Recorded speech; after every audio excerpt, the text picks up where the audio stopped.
నమస్తే welcome to our channel నేను పద్మిని ప్రసమంత్ పాటు senior journalist and political analyst ఏమంది రామారావు గారు ఉన్నారు మాట్లాడదాం సార్ నమస్తే సార్ నమస్తే అమ్మా ఇరు తెలుగు రాష్ట్రాల సీఎంలు రకరకాల మీటింగ్స్ ఏర్పాటు చేసుకుంటే ఒక ఉలిక్కిపాటు ఉంది ఇక్కడ బీఆర్ఎస్ కి ఇక్కడ వైసీపీకి అనే మాట వినపడుతుంది వాళ్ళ ఏం మాట్లాడుకుంటారు అనేది లైవ్ ఇవ్వండి అని బొత్స గారి వ్యాఖ్యల్ని ఎలా చూడొచ్చు అనుకోవచ్చు సార్ ఆయనకి అంటే బాగా సీనియర్ గాని అజ్ఞాని ఎందుకంటే మరి మీ జగన్మోహన్ రెడ్డి వచ్చాడు కేసీఆర్ని గెలిచారు అంటే పరామర్శించాడు అది లైవ్ చూపించారా ఏం మాట్లాడుకున్నారు ఏమైనా కుట్ర పనొచ్చు కదా ఎలక్షన్ ముందు కదా అంతే కదమ్మా అసలు సీఎం తో యాక్సెస్ లేదు కదా సార్ ఈ 5 ఏళ్ళు ఇప్పుడు మంత్రులకు కూడా యాక్సెస్ లేదు ఇప్పుడు కదమ్మా మొన్న జగన్మోహన్ రెడ్డి కేసీఆర్ ని కలిసినప్పుడు అది ఎలక్షన్స్ ముందు కలిసినప్పుడు ఏ రహస్యాలు మాట్లాడారు అన్నది కావాలి కదా లైవ్ ఉండాలి కదా తర్వాత వీళ్ళ తాలూకు వ్యూహాలు ఎలా మారాయో లైవ్ కావాలి కదా మరి మొన్న మీరు లాస్ట్ 5 years అంటే అసెంబ్లీలో మీరు మాట్లాడుకుంటున్న మాటలు లైవ్ ఎందుకు ఇవ్వలేదు మీరు జర్నలిస్టులు కూడా ఎందుకు అనుమతించలేదు మీరు కొన్ని ఛానల్స్కి ఎందుకు బ్యాన్ విధించారు మీరు కొన్ని ప్రింట్ మీడియా సంస్థలను ఎందుకు మీరు మీటింగ్ని పిలవటం లేదు వీటి సమాధానం చెప్పి బొత్స మాట్లాడితే బాగుంటుంది అసలు బొత్స మాట్లాడకూడదు ఉత్తరాంధ్రకి అంటే మగుటం లేని మహారాజు లాంటి బొత్సకి తన సీటు తనే గెలవలేకపోయేటంటే మళ్ళీ ఇంకోసారి మాట్లాడకూడదు తన మీద ఎంత వ్యతిరేకత ఉంది ప్రజలు తనను ఎంత తిరస్కరించారు ఎలా చీకుట్టారో ఓట్లతోనే చూపించారు లైవ్ ఇవ్వాలి కదా కొత్తగా మాట్లాడుతున్నట్టు వాటి అవన్నీ పరిష్కారం కావాలి కదా ఇక్కడ ఉలిక్కి పడతారంటే వాళ్ళు వచ్చారమ్మా అపరిష్కృతంగా చాలా సమస్యలు ఉన్నాయి మాట్లాడుకున్నారు దాంతో మీకేం పని మీరు అధికారంలో లేరు కదా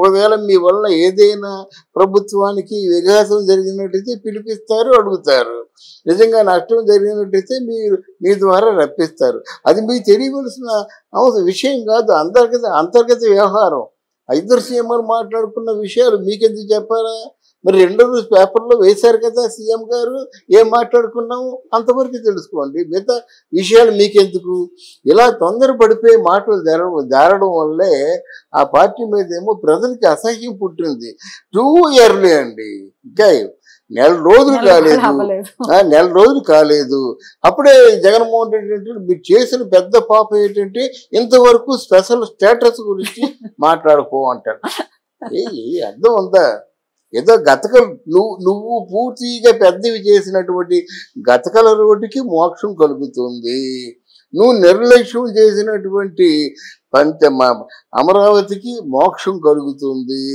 అలాగే నువ్వు ఎక్కడెక్కడైతే పూర్తిగా నెగ్లెక్ట్ చేసావో మచిలీపట్నంకి రిఫైనరీ ఆయిల్ ప్రాజెక్టు 6,000 కోట్లతో వస్తుంది అర్థమైందా అలాగే మీరు ఏది నెగ్లెక్ట్ చేశారనుకోకుండా వైజాగ్ టు చెన్నై కారిడార్ వస్తుంది వైజాగ్లోనే భోగాపురం ఉంది అక్కడ గ్రీన్ ఫీల్డ్స్ ఇంటర్నేషనల్ ఎయిర్పోర్ట్ వస్తుంది అది కాకుండా వాళ్ళ తాలూకు ప్రణాళికలో 10 లక్షల కోట్ల రూపాయలు పెట్టుబడులు వస్తున్నాయి ఇది ధైర్యంగా చెప్పగలను నేను రాబోతున్నా నీకేం కావాలయ్యా నీకు ఎందుకు ప్రశ్న నువ్వు ఇంకా మన వైఎస్ జగన్మోహన్ రెడ్డి దేవుడు ఆ దేవుడు పంపించిన స్క్రిప్ట్ ఆయన చదువుతాడు ఆయన చదివిన స్క్రిప్ట్ మీరు చదువుతారు అనుకుంటే నలుగురిలో పరచన అయిపోయారు కేవలంగా ఏహభావంతో చూస్తున్నారు బండి బొత్స సత్యనారాయణ లాంటి ఒక సీనియర్ ఎలా మాట్లాడతాడా అనుకుంటున్నారమ్మా సీనియర్ కదా 20 మంది నీ వెనక తిరిగేటువంటి ఎమ్మెల్యేలు ఒకప్పుడు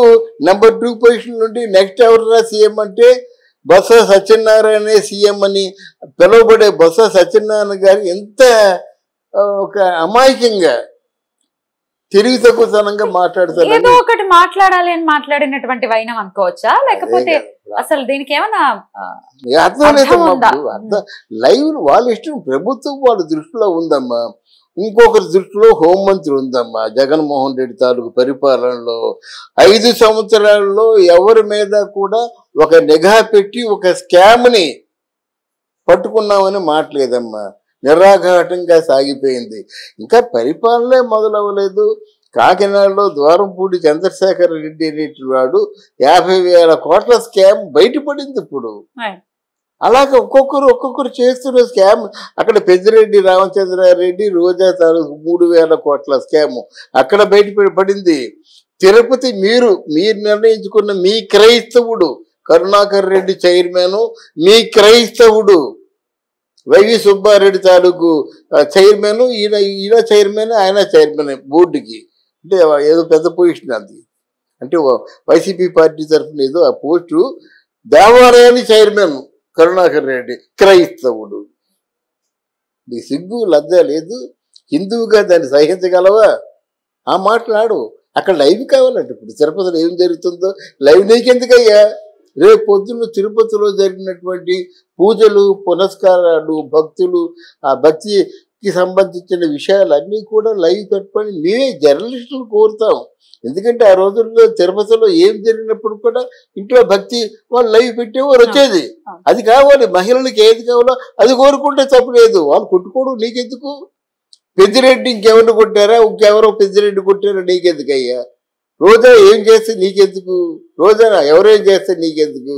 నీ వయసుకి నీ మాటలకి ఏమైనా సంబంధం ఉందా అని బొత్సాన్ని అందరూ హెచ్చరిస్తున్నారు. మనం కూడా ఒకసారి ప్రశ్నిస్తున్నాం. కాదు, ఓడిపోయారు. ఎందుకు ఓడిపోయారో తెలుసుకోండి, పశ్చాత్తాపడండి. మీ స్థాయి రాజకీయ నాయకుడు నలుగురిలో పలచన అయిపోతాడు ఇలాంటి మాటలు మాట్లాడితే.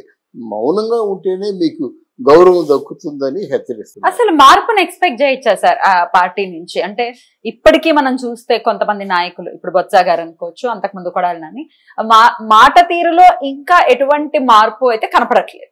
అసలు ఎక్స్పెక్ట్ చేయొచ్చా రానున్న రోజుల్లో? అది యథారాగా తదాప్రదమ్మ. ఎందుకంటే జగన్మోహన్ రెడ్డికి నాకు అంటే కళంకం తెచ్చే పనులు ఏవి చేయొద్దు.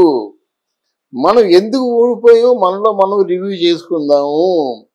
ఒకవేళ ప్రజలకి మనం కనెక్ట్ కానందువల్లనే ఓడిపోతే ప్రజల్ని మనం బాహాటంగా క్షమాపణ అడుగుదాము.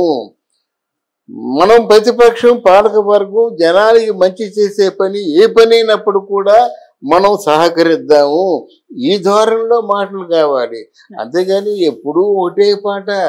అందరూ అంతే. అక్కడ అనిల్ కుమార్ యాదవ్, రోజా, కొడాలి నాని మార్పు వస్తుందని ఎక్స్పెక్ట్. ఎందుకంటే వాళ్ళ వేళ్లతో వాళ్ళే కళ్ళు పొడుచుకున్నారు. ఒక్కరైనా నీతిగా మాట్లాడుతున్నారా?